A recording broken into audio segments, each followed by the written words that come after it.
Okay, so let's jump into this video and talk about working with our protection features in our Tuner Studio software for a Megasquirt 3 application.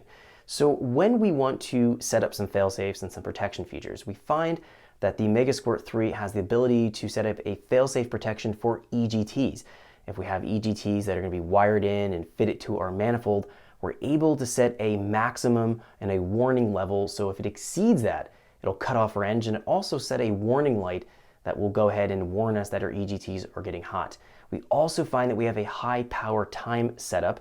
That's going to be how long we're going to be spending at a higher load or a higher power. So if we're at, let's say, a top speed run of 10 seconds or 15 seconds, and we're holding our engine at very, very high load, that could go ahead and melt pistons. Everything's going to get really, really hot in the combustion chamber. So we're able to use this high time enrichment to go have an offset of our target air fuel. So if we're targeting air fuel, a wide open throttle of 12O air fuel, we're going to be able to go in and specify having an offset. We might offset it by 0.5. So instead of having 12:1 as our target, it might go to 11.5 at 10 or 15 seconds under full throttle. This is going to be a great feature if you're going to be doing, again, top speed racing.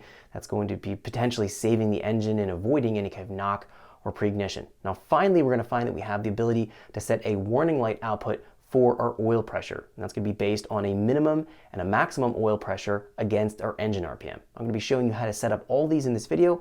Without further wait, let's jump in so we can check this out.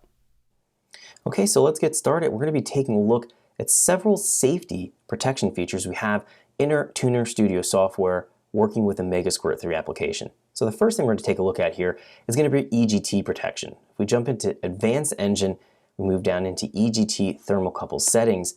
This is going to be where we use our EGTs to potentially shut down the engine or warn us that our EGTs are getting too hot. And this can be a concern if we're running an engine that's running for an extended period of time. We start to build up a lot of heat, or if we're on, let's say, the two-step, or on the anti-lag, and we're pulling a lot of ignition timing out, we may find that if we sit on the anti-lag too long, it warps the exhaust valves or causes all kinds of other problems. So we want to be aware of what our EGTs are doing. Now, in order to make this work, we have to go to number of EGT inputs. We're going to be specifying how many inputs we're using. Now, if I'm using my EGTs for tuning or monitoring purposes, I want to have an EGT per cylinder, and about 2 to 3 inches away from the cylinder head is where we're going to have my EGT probe. If you're putting it into the downpipe or other locations, it's not going to be accurate.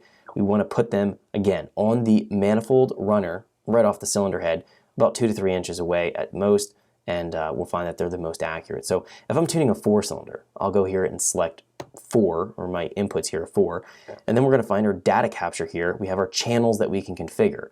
We can see they're set on these CAN channels. We also find here we have a couple other inputs. We don't have really enough